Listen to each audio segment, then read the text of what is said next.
All electrolyte and hydration mixes and drinks are not created equal. I mean, check the ingredients.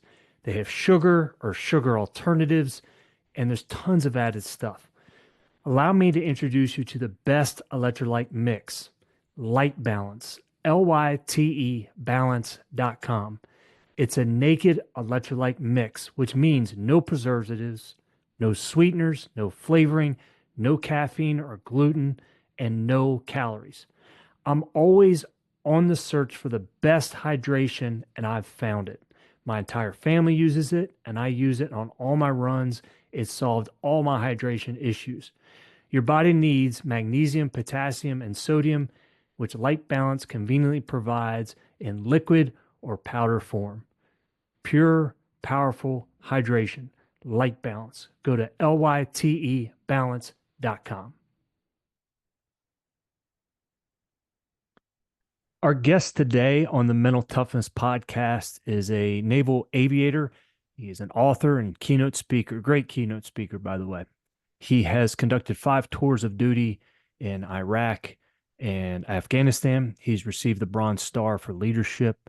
He was selected as a member of the Blue Angels and flew air shows for 3 seasons, which we'll talk about today in depth. He was a stunt pilot for the movie Top Gun Maverick and is an author of the book Full Throttle.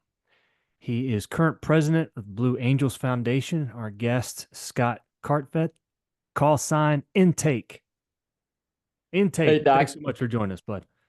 Thanks for letting me be here. It would be natural for me, Dr. Bell, to call you Doc because in a fighter squadron, we always refer to our flight surgeons as Doc. So I'm glad to be here with you, Doc, and what a pleasure to be on your podcast. Absolutely. Well, I'm not a surgeon, man, so maybe Doc might be too high a character for that, right?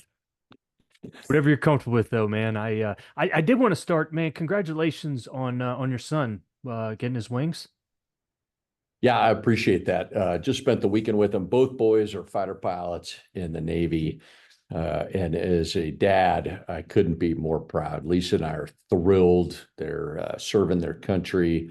The oldest deploys in November over to the Far East. So we're really excited and proud of them. Yeah. Talk to us about that, being a dad, watching your sons kind of grow up, and now they're, I mean, they've gone through obviously the training. Life is going to hit them, but I mean, what's that like from your perspective? You've gone through so much in life, but just being a dad and seeing that transpire, can you share with us kind of your thoughts? Yeah, it's interesting. When our oldest son Wyatt went to the aircraft carrier for the first time to get his carrier qualifications, I wanted to have a long conversation with him, and I did have a conversation about the mental toughness aspect and being able to compartmentalize day, night at the ship, the physiological and visual illusion of landing on an aircraft carrier, how being able to stay resilient when things aren't going well. And then he left for the ship, and I was a nervous wreck, and I wasn't sleeping very well. And my wife said, "What's wrong with you?" And I said, "Well, Wyatt's at the ship." And she said, "You went to the ship all the time." And I said, "Yeah, I know how dangerous it is, but when it was me, I was unconcerned. But now that it's our son, it's a different aspect." And she said, "That's what we all went through every time that you deployed, was that kind of anxiety." So it was new to me as a dad. So she shared with you the anxiety they shared as a family when you would deploy. That's right. Interesting. Yeah. Yeah. Yeah, pretty fascinating. And because, you're gone, you don't have, even though we have Wi-Fi on the ship and we have email and there are ways to communicate, oftentimes we go into an emissions control mode where they take down all of the emissions that are coming off of the ship to move silently through the water, if you will. So you can go days without communicating, but flight ops are still happening. And that anxiety, I know that they knew that I was in operations, either combat or peacetime operations, but they still didn't know how safe I was or what was happening day to day. That can cause some challenges for military families. Yeah. I guess let's start with the Blue Angels. Yeah. I was always fascinated by, again, your presentation, fantastic keynote speaker. We'll put the links on there, obviously, but I mean, Thank you. 50% new pilots every year. And I was Yeah. amazed that I guess let's just start on that. I mean, if you talk about the the communication that you have to have and from year to year, but start with that and that all experience and what we see.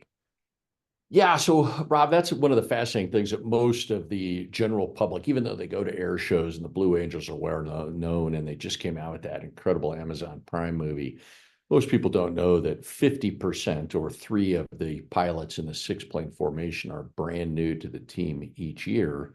And so, how do you get them up to speed in a fashion that is expeditious and safe to achieve the level of performance that the Blue Angels are known worldwide for that level of excellence? And that's just a culture of bringing your best every day and really holding each other accountable to the standards, that very high standard that is set on the team.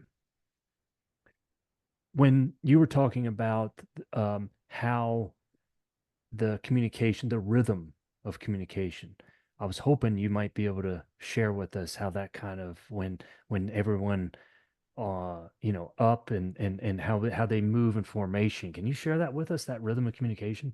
Yeah, so the rhythm of the communication foundationally is built on trust and respect.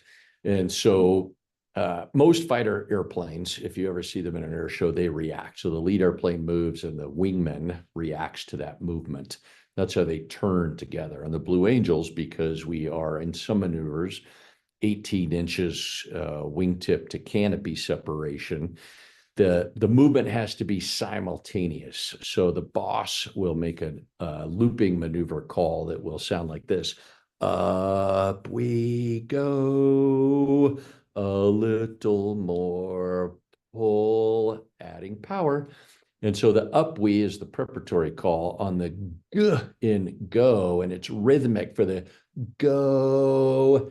Everybody pulls simultaneously. We start on the g in go and we pull all the way through the o. So if the voice inflection is up, we go, and it's really hard, it's a hard pull.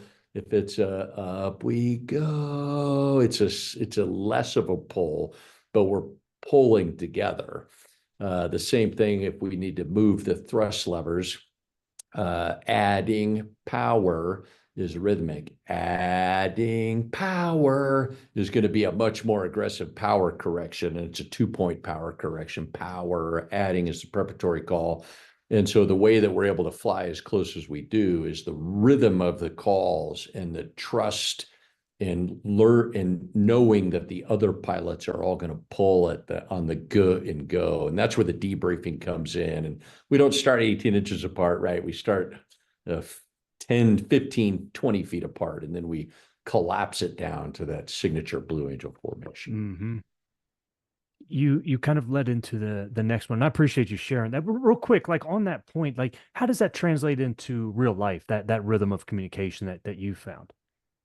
Well, so that rhythm of communication, we'll talk about calm brevity. And so when I talk to companies or train companies, so oftentimes in cultures or siloed organizations, somebody could say something that is transmitted from a leader or a project manager, and it could be received wrong because there's a misunderstanding. In military fighter aviation, we train to certain communication styles so that the receiver of the communication knows exactly what the message is. And it just drives alignment strategically, operationally, tactically when the brevity in the not the brevity because it can be very direct, but when the language and the words that we're using within our standard operating procedures are common, so that I say something and I know what I am saying and I know how it's going to be received throughout the organization, as opposed to interpreted and oftentimes misinterpreted or misunderstood.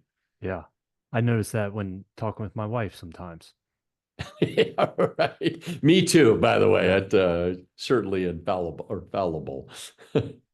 I thought it, your presentation obviously is very powerful. One of the best parts that I got from it was in the power of the debrief. And you talked about you would start at hour and a half, 2 hour debriefs.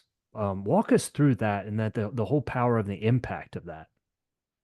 Well, foundationally, the debrief on the Blue Angels, what you take away from the Blue Angels, or what you take to your follow-on fleet squadron is, and fighter squadrons, both in the Navy and the Air Force, are really good at this, right? You have to own your errors. And when you work in an organization where everybody you are working with owns their errors and are willing to admit their mistakes, now the growth in the trust and respect and understanding of each other's capabilities really shines through. And so on the Blue Angels, the term that we use is a safety. So as we go around, the number one pilot, the boss, will start the debrief. And the boss will self-identify his or her mistakes. And they'll say, I'll take a safety for being 20 feet high on this maneuver, 50 knots fast on this maneuver, not having the proper pin, talking to somebody with my sunglasses on. Any violation of our standard operating procedures is a safety. So they get to self-identify and self-correct. Now it goes to number two. Number two will self-identify and self-correct the deviations from the standard operating procedures that they had that day. And they will also have the opportunity to then add anything that number one missed. So it builds on each other. By the time you get to number six is self-identifying and then can go back and add any other mistake that one of the other pilots made on the team. And so always go ahead. How would, say, if number four, like how would they identify an error on number two? What would be the word there if they were saying safety for their own? So let's say number two went through their debrief, number three went through their debrief. Number four sits in the slot position and can see number two and three. And so in a certain maneuver, maybe number two should have cleared because they misperformed the maneuver, but they didn't mention it. We never assume that they didn't mention it because they're trying to hide anything. But number four would say, hey, two, you also got flat and acute and you didn't clear in the left echelon roll, but for instance. And then number two will say, you're right, I'll take a safety for that. Because, in a 45-minute show that has maneuvers from 200 knots up to 600 knots in multi-planes, sometimes you just forget. But number two, this is a really interesting point, Rob. Number two would never take that feedback from number four as an attack, right? Number two would say, thank you for that feedback. Thank you for helping me correct and improve and get better and recognizing I have the capability to do it. That is a magical component of the Blue Angels, is we never take it personally. If you corrected me, thank you for taking the time to make me better. And that is a monumental shift in human behavior. So thank you. You lead into the next one. Also a wonderful point. And you shared that even with your son going into flight school, correct? Yeah. The power of thank you. Yeah. Share with us, how have you witnessed just that response to manifesting and come to be in actual real life situations? Well, so I'll tell my youngest son, Nick, really smart astrophysics major from the Naval Academy, sees many things black and white, and is very well studied. And with that comes his desire to be right, just like so many of us. And when he went to flight school, I said, son, you're going to want to defend why you maneuvered the plane or made decisions in the plane. When your instructor's debriefing you. When your instructor debriefs you, just say thank you. Take what they debrief you on and say thank you. Don't defend, don't make excuses, just say thank you. So he finished primary flight training and selected jets. And he said, Dad, I had no idea how powerful those two words could be, because when I would say thank you, and my instructors would turn around and say, thank you for saying thank you, because it's human behavior to defend. And well, let me tell you why I made the decisions that I made. when you're getting debriefed and somebody is offering you their advice or their experiences, thank you. Thank you for taking the time to share that. So it was very powerful for my son. What I have found in my professional life now is if I get debriefed after a keynote or talking to somebody after a keynote or after some corporate training, I still fly with the Patriot Jet team. If somebody gives me feedback, thank you. Thank you for the feedback. I never take it personally. I'm always grateful that someone is trying to make me better, and that will shift the way that you can accelerate your performance. Mm-hmm. The one of the fascinating pieces, and you shared that, was 27 feet. Can you walk us through that experience? And kind of, that was the only part that you kind of left out because there were a couple of, I guess, factors that went into it. But walk us through that scenario and sort of that, I mean, that was close, right? Yeah. And so the scenario we're talking about was January 16th, 2001, flying the number 6 jet for the Blue Angels, the opposing solo. We were demonstrating a maneuver for the first time. So I had not flown the maneuver, but we were flying it for the first time with number 5 and 6. And so we bumped up the safety altitude. Our minimum altitude in the maneuver was going to be 2,000 feet. At the conclusion of the maneuver, we would basically dive straight towards the ground, and then on the ready hit it call, we would pull for the opposing cross between number 5 and 6. And there were several things that went wrong from a communication perspective, from a situational awareness perspective, from a monitor cross-check perspective. And what we call in aviation, the holes in the pieces of Swiss cheese were aligning. And so there were minor causal factors that were beginning to compound very rapidly, which led me to missing the ground by 27 feet. And we went back and in the debrief, as we debriefed it rigorously, we found that there were holes within the standard operating procedures, and collectively within the team, we went through our standard operating procedures for the flight maneuvers to ensure consistency, which drives to the safety piece to prevent that type of scenario from happening again. So the hard deck was 2,000 feet, and you got it to 27 feet, just to try to give the listener, right, some perspective. Yeah, right. Yeah. So 1,973 feet below the absolute minimum that day. For your listeners to think about 27 feet, walk outside, look around for a 2-story building or a 2-story house, whether you're at work or at home, and imagine the afterburning part of the F-18 ripping through the roof of that 2-story building. And that's how low the aircraft was. Mm-hmm. And then, because I mean, it's difficult for you to have it. Well, I guess it's over water. Is it really difficult then to have any kind of perspective in terms of how far you are from the ground, or is that over ground as well? No, so over ground, you have the depth perception 3-dimensionally. And so even whether you're staring directly at the ground, you have the perception of the ground through your peripheral vision, and your brain can process that. Out over the water, blue sky, occasionally you'll get a horizon, either with the beach or some landmark. A boat can help immensely. But over the water, you don't have the depth perception.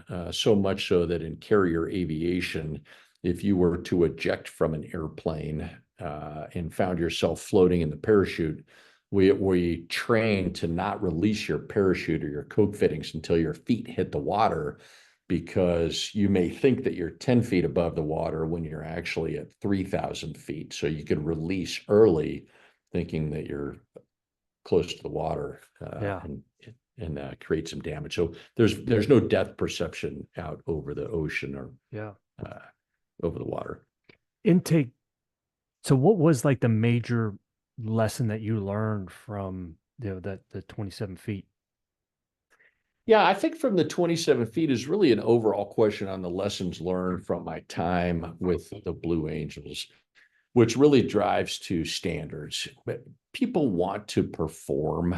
certainly the majority of people want to perform. And what I learned was that if you set the standards high and say, this is how our organization operates, this is the culture that we operate in, we hold each other accountable to this level of greatness, excellence, then the majority of people that I have met in my life want to know what the standard is so that they can achieve the standard. If you set the bar low and the expectation of people low, then that's what they'll achieve because they're just going to meet that expectation. And so I took the lessons learned from the Blue Angels as I went into my department head tour and subsequently F-18 command and F-35 command, and realized that I needed to set the expectations high, hold people accountable in a fair manner to those expectations. And people may fall short. That's okay. Debrief them, remind them what the expectation is, and hold them to that level. And most people, the majority of people, will achieve that level of excellence. Do you agree, like if you treat people as they could be, that they'll become that, or if you treat them as they are, then they will stay as they are? I think that's a fair statement. Okay. I think that's a fair statement. I do get asked a lot, like, what if somebody, here's an example. So when I was in command of VFA 83, we would hold meetings. And I would say, look, we'll hold a meeting every Tuesday. It's a battle rhythm meeting, an operational meeting. We'll have it at 8 a.m. And the OPSO would say, hey, look, we can't get everybody there at the meeting on that Tuesday, so we need to slide the meeting. I'd say, no, we'll do the meeting and have surrogates come in for the person that can't make it, but we can't delay the transfer of communication in our operation. So that's part of that is leadership continuity as well. So we'll start at 8 o'clock. And then at 8:05, or I would start at 8 and they would say, look, not everybody's here. And I'd say, well, the meeting starts at 8. We're not going to hold everybody else because one or two people are late. We'll start the meeting at 8. And what you'll find is the second time you have the meeting, more people will show up on time. And by the time you have the meeting the third time, everybody will be there and they'll be there at 8. Because of that consistency. But if the first meeting is supposed to start at 8 and I started at 8:10 because we're waiting for people, then the next time everybody's going to show up at 8:10 or 8:15. Then the third time people are going to show up at 8:15 or 8:20. And that's a very simple description of holding the standard just with a meeting. Mm-hmm. I used to, when I was number 7, I would go to the air show early. And I was the executioner of the air show, meaning I executed the air show. And I'd always arrive into the city and I would have a meeting with all of the air show people, 30, 40 people. And on my schedule, it would say it started at 1. And I would show up and I'd say, all right, it's 1 o'clock, let's start the meeting. And the producer would come over and say, not everybody's here yet. And I would say, well, is this how the air show is going to run all weekend? Or are we going to run on time and execute in a safe manner? So I'm going to start. And we'll set the tone for the whole weekend so that we can do the best we can. And love that. I would argue that occasionally that can be perceived as breaking a little glass and not being a good team player. But, with a smile on your face and we're going to be on time. Like, let's execute and hold each other accountable to that. It's like the green M&Ms with Van Halen, right? Yeah, familiar with that one? Yeah. That was always good.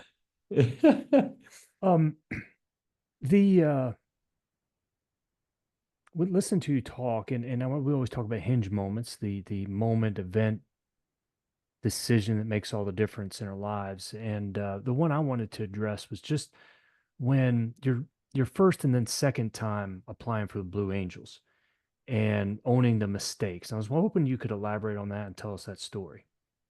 Yeah. The first time I applied to the Blue Angels was in 1998, and I was selected as a finalist. And I was in the interview room with the team, and it's a fairly, I don't want to say it's intense, but it's certainly dynamic because you're trying to join the world's greatest flight. Not a lot of jokes squadron being thrown around there, right? No. They make it very comfortable, but you understand the weight of that moment. And so V8 Barissimo, who is now an admiral, he was number 5 at the time, and he said, "Hey, intake, tell me the dumbest thing you've ever done in an airplane." And I thought, well, I'm applying to the blues. I can't admit that I did anything dumb, so I'm going to just tell him something that is not that big a deal. So I told him in primary flight training I was 50 feet off altitude, and but that I corrected it, and I was trying to make myself the hero of this story. And that was the year that I was not selected. And in 1999, I reapplied, and I had some good mentors that had coached me, and I went back in and I was selected as a finalist. And they said, "Hey, intake, tell us the dumbest thing you've ever done in an airplane." And I told them a story where I was over in Japan. We were doing what we call an air power demonstration off the USS Independence. And we had employed some live weapons too close to the aircraft carrier. And the dignitary that day was the chief of naval operations and his staff. And they were on the flight deck of the USS Independence watching this air power demonstration. Well, we dropped our ordnance too close to the aircraft carrier, and bomb fragmentations began to hit the flight deck of the carrier, which is very dangerous. Sure. And the Japanese chief of naval operations dove on the ground, and his white uniform was covered in hydraulic fluid and gas and fuel, and it was a big deal. As I was telling the story, the number 4 pilot at the time, Dave Silkey, who's still a good friend of mine, said, "That was you?" Because it was a well-known international incident in the F-18 community. And I said, "Yes, it was. But let me tell you what I learned from that." As a wingman on that flight, and I talked about the leadership effectiveness and being an advocate and knowing what was right and what was wrong. And I told them what I had learned from that particular event. And that was the year that they picked me. And you talk about hinge moments. I told them about what the biggest failure in my life to date as a pilot. And that was the year that they picked me. And they picked me because I was willing to own my mistakes, which meant that I was willing to acknowledge them and learn from them. And the learning piece is what they wanted, Rob. And I didn't understand that the first year, but I understood it clearly the second year and going forward. And what, picturing it in my mind, again, I saw the pictures of it. What were you dropping in the water? They were just bombs? Yeah, no. So we had a 2 ship of F-18s. Okay. Pags Paganelli was the leader, the flight lead. He was department head. He was new to the squadron. Was a senior junior officer. It's kind of an honor to fly in the air power demonstration. Yeah. We were dropping what we would call a string of Mark 82s, which is 500-pound bombs. We were going to drop them at least greater than a half a mile abeam the ship, so that the fragmentation pattern of the Mark 82 would be well clear of the aircraft carrier. But we were tight, and our angle to the carrier drove us in too close. And I didn't speak up. I didn't say anything, even though I assessed that we were closer than we should have been, and aborted the run, which would have been the safe thing to do, which is where the bomb fragmentations from the Mark 82s sprinkled the deck of the aircraft carrier. And there were people on the flight deck. I mean, we were fortunate that nobody was injured. Mm-hmm. I love it when you share that story, though, man. That's a really good one, especially when you end it, because you're like, "That was you." Like, I love that. Yeah. Oh, I remember it very clearly. Sure. And Wolfie Silkey was the one that looked at me, and we're good friends today because of the how we feel about each other. And he's actually helping us with the Blue Angel Foundation, which is great. Intake, you on the aircraft carrier, one of the opening points you talked about was everyone can signal flight operations, and the power of owning the mistakes and owning safety. Talk to us about that, because I felt that was very powerful as well. Yeah, Rob. So on the deck of an aircraft carrier, you have all ages. I think the average age on an aircraft carrier is less than 21 years old. And so a lot of young men and women, very high-priced machinery, $80 million F-18s, V-22 Ospreys, helicopters, H-60s. So it's an exceptionally high-risk environment, but it's also very well controlled. And so what you're talking about is the authority of any individual on the flight deck. If they see a safety incident, they are expected to have the courage to speak up and correct that safety environment, or should the environment require stopping flight operations, then anybody on the flight deck can put their two arms out in front of them in a big X, and that is a visual signal to stop.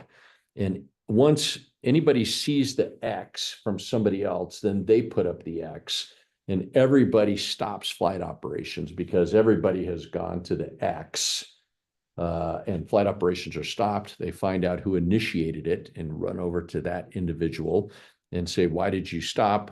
What did you see? What's happening? And what I talk about in the keynotes is individual may have lost a tool, and that tool could be somewhere in an airplane and could create the loss of an aircraft or personnel. So they stopped flight operations till we find the tool. And what's important about that is the authority and responsibility given to even the most junior or youngest person on the flight deck to stop flight operations on a multi-billion-dollar aircraft carrier. And we thank them for that, for doing the right thing. And that's part of the culture that allows us to operate in this incredibly high-risk environment in such a safe and effective manner worldwide, with aircraft carriers and strike groups around the globe operating 24/7. It's because of that culture. Mm-hmm. And it takes courage, correct? Oh, it takes a lot of courage. You're 18 years old. It's your second day on the flight deck, and you look in your tool pouch and you realize that you're missing a tool. We would first, human behavior would be, I'm not telling anybody, Right. because I don't want to get in trouble. That's what 99 out of 100 people would think. But we have to instill in them in the training phase that we expect you to acknowledge that mistake. Because if you acknowledge it and we find it, everybody's good. If you don't acknowledge it and somebody gets hurt, now you have done something that is very wrong. We're not going to beat you up for losing the tool. That happens as human beings. We make mistakes. We have errors. But if you compound the error with bad headwork and not having the courage to speak up, now we are at risk. Mm-hmm. What are one of the biggest leadership lessons in your role leading others that you've discovered, throughout your time in so many different positions?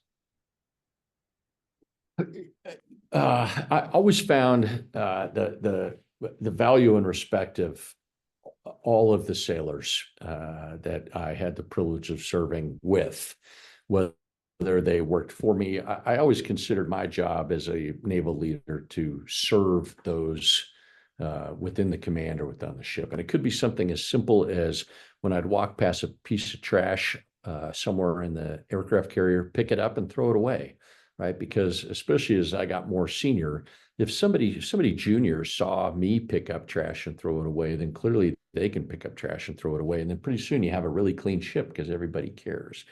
But that allowing the communication transparency, and here's the example I will give. We were deployed a lot in 2009 and 10 with Strike Fighter Squadron 83, 13 months of deployment in a 17-month period.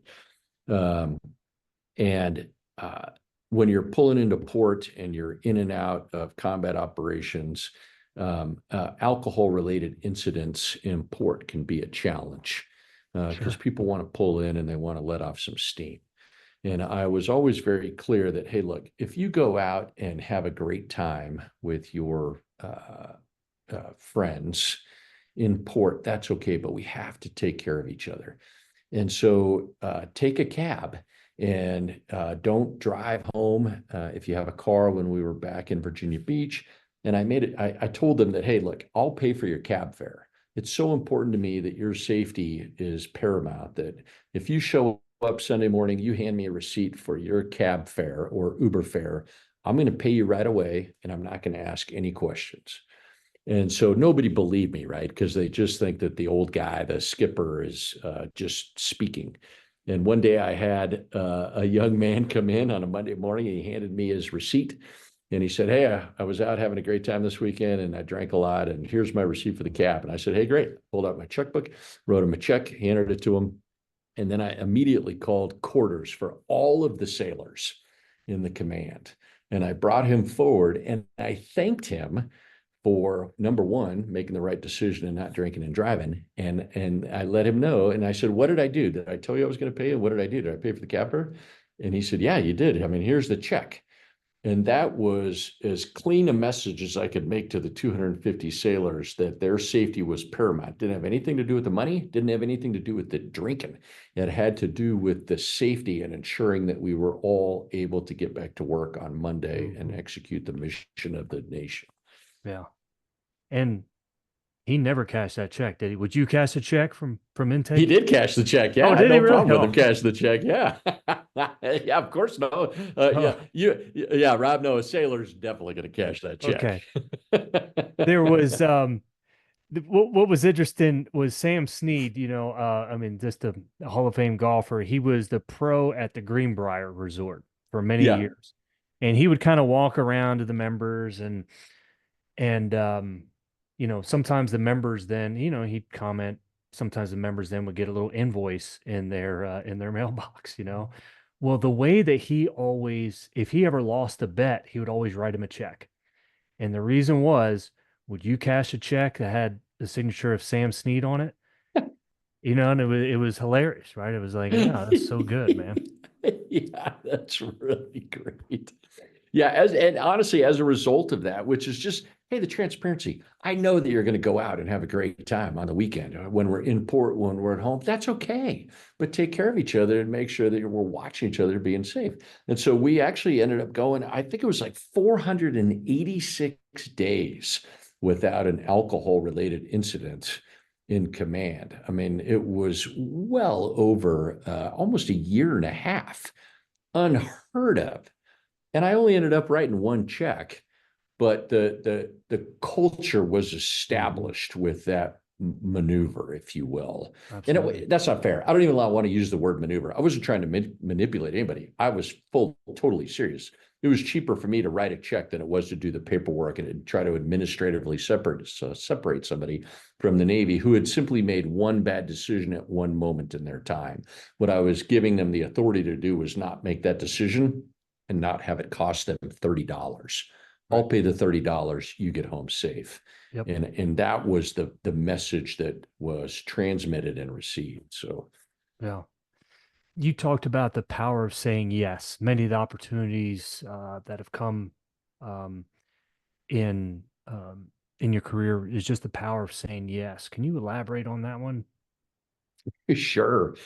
I was asked to give a keynote at a gala right after I had done the stunt flying with Maverick. And I said, well, what do you want to talk about? And they said, well, talk about the things that had made you successful. And I'd never really thought about it. But I realized that I'm very good at seizing opportunities because I say yes. And the clearest example would be you and I met at a keynote down in Florida and had a great conversation. And you said, hey, would you come on the podcast? Yes, of course I'll come on your podcast. Why? I'd love to talk to you, right? And we'll reach an audience, and maybe some of the mental toughness things that we're talking about might help somebody through a challenging time. That's all goodness. And so the cleanest example that I can give from a trajectory standpoint. So because of my time with the Blue Angels, I was asked to run United Airlines demonstration program. And I said yes. And then that year I went to the air show in San Francisco, and the Patriot jet team was performing. And I had a friend that I didn't even know was on the team. And he said, hey, we're looking for a guy. Would you be interested in flying for the Patriot jet team? And I said, yes. And then 2 years later, the Patriot jet team got the cinematography contract for Maverick. And they asked me if I would train the actors and actresses because of my combat experience. And I said, yes. And then they asked me if I would be a stunt pilot in Maverick. And I said, yes. And I correlate that all back to taking on the additional responsibility of being asked if I would run this 777 demonstration team for United Airlines, because that series of yeses ultimately led to Maverick.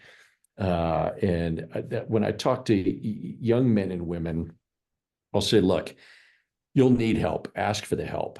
And it's okay. When somebody asks you for help, say yes and help them, because someday you're going to need the help. And when you ask, those people will say yes. And collectively, you move farther, faster together. So when asked, say yes, and don't be afraid to ask, because someone is going to say yes to help you out, and it'll open doors and opportunities. And you can tell clearly by the passion, Rob, that I believe it as a fundamental foundation for the things that I have been able to do. Mm-hmm. No, it's fantastic. It's a great segue into Top Gun Maverick. Talk to us about, well, what story can you share from that? There's so many stories, actually. Yeah, that's what I thought about you pick. Yeah. One, I was asked originally, again, based on my combat experience in training, to help train the actors and actresses. So we went into California. We were flying out of Camarillo. Tom had put together an incredible training program for the actors and actresses. They got to fly, I think it was Cessna 172s. Then they got an extra 300s, which is an aerobatic propeller plane. And then he wanted to run them through the L-39, which is the airplane that I fly now with the Patriots. And so Randy Howell and I went down and we trained the actors and actresses and talked to them about G tolerance and anti-G straining maneuvers and three-dimensional maneuvering. And we took them out in the jets, in a high dynamic jet, and did some dogfights. And then they moved from there into the F-18s, where the active duty Navy and Marine Corps pilots were flying them. And I thought, oh my gosh, this is amazing. I can't believe I get this opportunity to work with the actors and actresses and be part of Top Gun Maverick. Then 7 months later, when it came time to film the final fight scene, when Maverick and Rooster steal the F-14, they asked me if I would come and spend 2 weeks filming that final, what turned out to be 6 or 7 minute fight scene at the end of the movie. And I said, oh, absolutely. And it was intense, flying 3 times a day, working with Kevin LaRosa and his team was just incredible. We were up in the mountains of Northern California, flying out of Chico near Lake Orville, where the big granite rocks are that you'll see in the movie. And I think the most unusual movie specific memory is the proximity in which we flew to helicopters to get the really dynamic shots. And so we tremendous trust and respect with Kevin LaRosa, who was just an incredible helicopter pilot, and he had the sure shot cameras. But we would point up, and one of the maneuvers, if you look at the movie, you'll see where they're looking down the intake. The camera is looking down the intake of the jet as the jet is coming up towards the helicopter. But what you can't see is as you get really close to the helicopter, then you pitch underneath the helicopter. And even as a Blue Angel, I remember telling Kevin, I'm like, oh my God, that was pretty close. Hope it didn't make you any uncomfortable. And he'd come back on the radio and say, no, I need you to get closer than that. Okay, Kevin. And so those were really dynamic flights to get that incredible shot to demonstrate the speed that was happening at the time. And they all experienced, all the actors all experienced just that G-force, correct? Oh, yeah. No, in the F-18s, they all pulled 7.5 Gs and sustained G because the afterburning engines of the F-18F. Yeah, absolutely they did. And what does that do to your body? Yeah, so physiologically what happens is the brain goes to the lowest point. So you're sitting in a chair. For your listeners, if you're sitting in your chair at home, put your feet on the floor like you're flying a fighter. And now if you're pulling G, because you're at 1 G, at 7.5 Gs, 200-pound person weighs 1,500 pounds. And so the blood, the liquid in your body goes to the lowest point. So what happens in your brain is you have auditory exclusion, you lose your ability to hear, then you have vision tunneling, and you slowly lose your vision. You may have heard the term a gray out, tunneling and gray out, and then it goes away. And then you lose your cognitive capability and your body goes limp, which allows your heart to now push against that to get the blood back into your brain. And so it's critically important in a fighter airplane, but you have to fight against it. So for the listeners, if you want me to walk them through real quick, if you're sitting in your chair, curl your toes, you feel your calves tighten up, kind of pinch your buns a little bit and push yourself up on the chair. That tightens your glutes and your hamstrings, tighten your abs, keep your chest loose, and then say the word hic.